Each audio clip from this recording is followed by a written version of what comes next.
Welcome back, my darlings, my beautiful collective. You caught me just in the nick of time for this Oracle Tarot combo. For our Oracle, we're going to be using the Voice of the Souls, and for our Tarot, we're going to be using the Stained Glass Tarot. So, let's get started with today's energy and the messages that Spirit has for us. Let's take a peek, shall we? What is our starting energy? Well, number 8, we're starting with, it's not me. That kind of has the feeling of somebody who is lacking accountability. Okay. Tell us more. I feel like someone doesn't want to be blamed for something. Not wanting to take ownership, not wanting to take accountability. Number 5, soon. Okay. Maybe you're going to hear from this person soon. Maybe this conversation is going to happen soon. All right, what else? We've got help. Okay, number 2 and number 17, freedom. Okay. Interesting that we've got 5 and we're still at the very edge of Taurus season. In fact, we're about to jump into Gemini season. We have help and freedom. I feel like Spirit is probably going to be taking over here soon. There is this sense of karmic justice playing out. With this whole not me, I feel like Spirit has given someone an opportunity to come clean or come forward.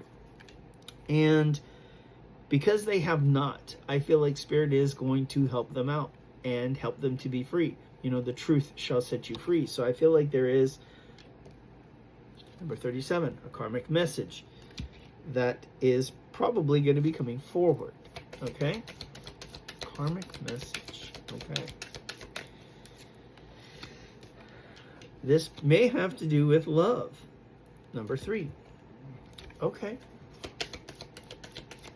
I say karmic because at this point, for some in this collective, you may no longer believe the person that you once thought was your person still is. Perhaps they taught you a karmic lesson. For some of this collective, they're going to be moving forward with someone else. I feel like this message is going to involve secrets. Secrets being number 28. Perhaps this person has been holding on, not telling you that they had love for you all of this time. And for some, I believe that's going to be very hard to deal with. Number 20, fears. I feel like the reason why this is going to be very hard to deal with is because I believe that this collective has been very open and honest about how they feel about their person. And if it has taken quite a while, and look, everyone is on this journey in divine timing, but if it has taken a significant amount of time, and just now you're getting the truth, this person lied to themselves for such a long time, I feel like there is this burning question within many of us. If you lied to yourself, how can I trust you, right? When I have been open and honest. And look, we all have fallen short of the glory of God. We all need grace at certain moments. But just because we do need grace and we're able to extend that to other people, does not mean that you have to accept someone back. If they have the potential to continue to hurt you, you have to set boundaries. I'm not telling you all, that your person is not a good person. Don't do that. Use your intuition, right? This whole journey has been about building our intuition, setting boundaries, and enabling us to grow. The problem with walls, you can't grow with walls, right? Boundaries you can, because boundaries you're able to move if you need to. But with a wall, it's very restrictive. It only allows for so much. You can go down and you can go up, and that's about it, right? But not all growth is lateral. Sometimes you have to expand out. Your horizons are there. Okay. We have loss and we have repression. So number 18 and number 22. Maybe for some, The loss comes because they have repressed too much. They have hidden away their feelings. And maybe you're not the first person that they've lost because of this. But I have to tell you, you are not responsible for their healing. You are responsible for your own. There are lessons here, right? Will your person learn those lessons? Have you learned yours? For some, number 14, this may involve children. And number 16, others may be getting their karma.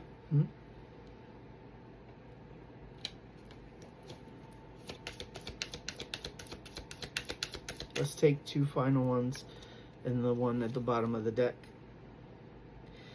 Mirror effect, number 13, and message of freedom. I feel like with the mirror effect, whether or not you end up with the person that you thought you would, that person showed you parts of yourself that were not healed. And so if you were able to go in, do the work, and heal, you have made good use of this resource. And subsequently, there is a message of freedom here for you. But at the bottom of the deck, there's also a message of warning. I feel like this comes in if you've not completed the work,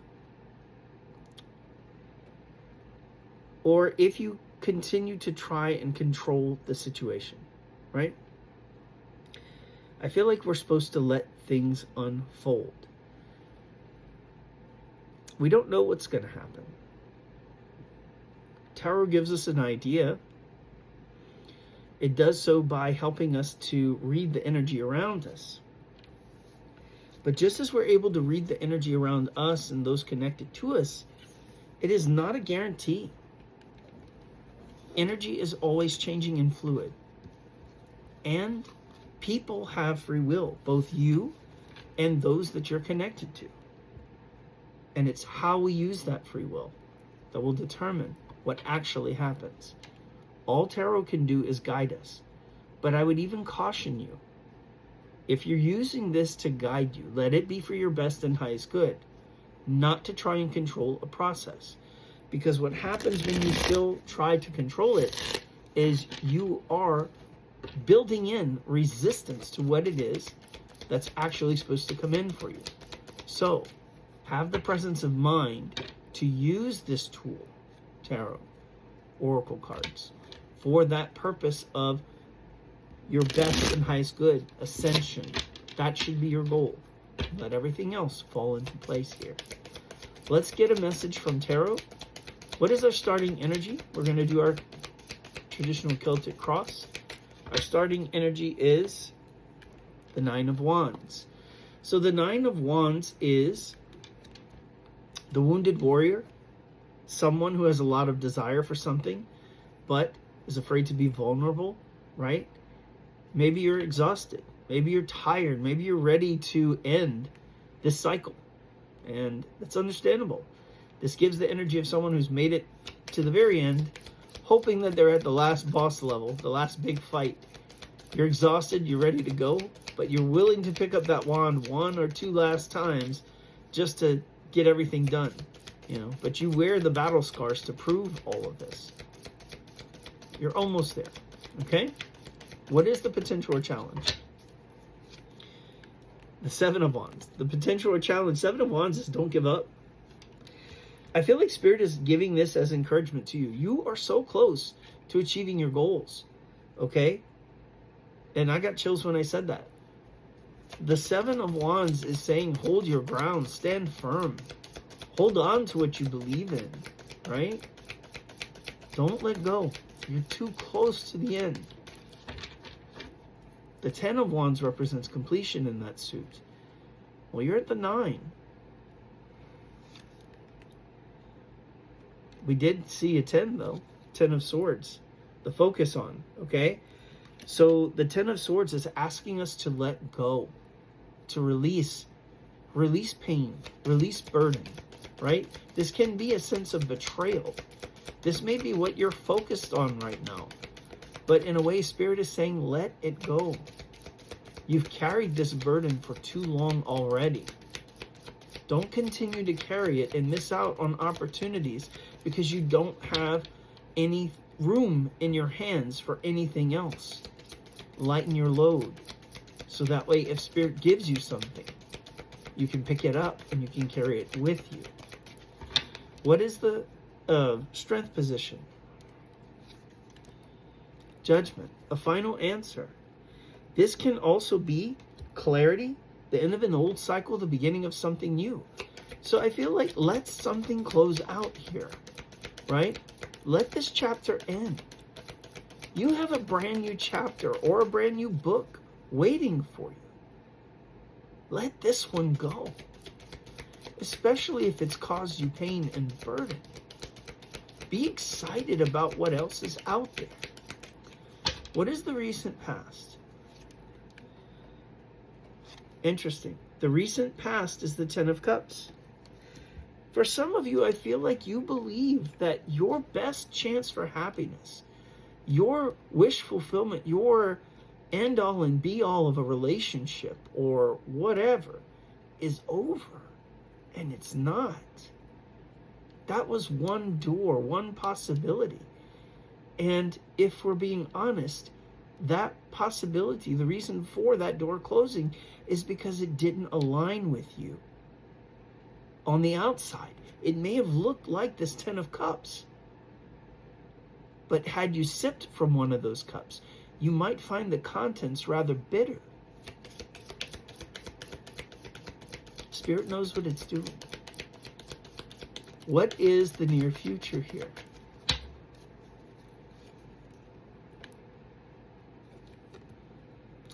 The near future is the Lovers. It may also involve a choice when it comes to love. Remember what I said? That was one option. I feel like you have many. And whereas that was the Ten of Cups, and yes, it was possibly a great opportunity, but that just didn't quite line up. It was also the Minor Arcana. It's not the Major Arcana. This is the major version of love.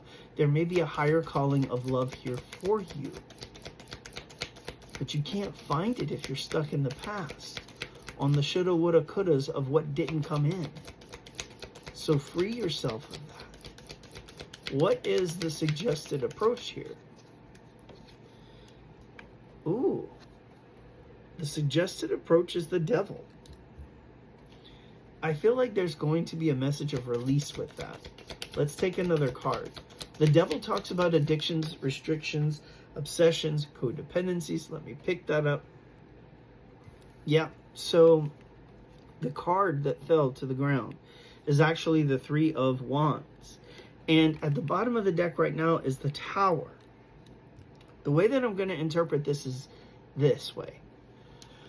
The Devil card represents addictions, obsessions, codependencies, things that bind us or restrict us.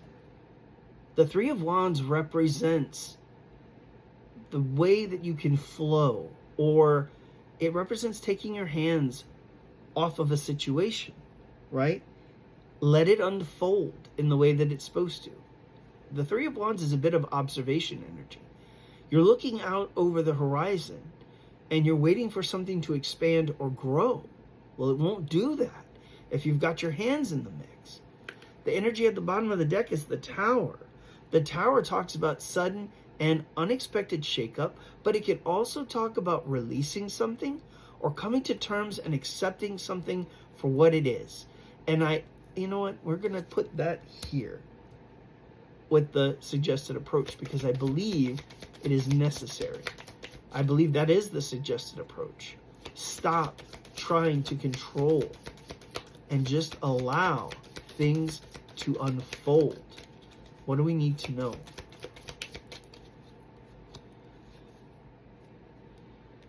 Knight of Swords. What you need to know is that things are going to move forward. This is the energy of a decisive action and things happening here. The Knight of Swords is actually one of the fastest knights in the deck. But there's a bit of this hurried energy, a bit of this impulsiveness, quickness. Not always impulsiveness, because sometimes it is inspired action or a decision. Like once you finally made a decision, you just committed to a course of action. I feel like that's what this is. Spirit wants you. What do you need to know? I feel like Spirit wants you to just make a decision, to commit to a course of action, right? Whether you decide that you're going to want to stay in the past, which I don't know why, the past has left you broken and in pain, or whether you decide that you're going to move forward, taking the lessons that you've learned and turning them into possibilities. The reason why I say that is because what comes next, you need those lessons of the past in order to make this reality work better or at its best.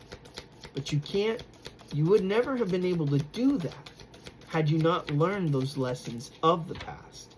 So they served a purpose. Don't dismiss what you've been through. As much as we're ready to kind of jettison all of it, take those lessons with you. They will serve you in what comes next. What is the hope and or fear? The hope and or fear is the Five of Cups. This is more fear than anything. This is disappointment and regret. This is crying over spilled milk. You're focused so much on what didn't work out, but there's a good reason why it didn't. This card also represents unfinished business. That didn't work out. That situation didn't work out for a reason. It's because something better lies ahead, right? What is the probable outcome here? What is the probable outcome?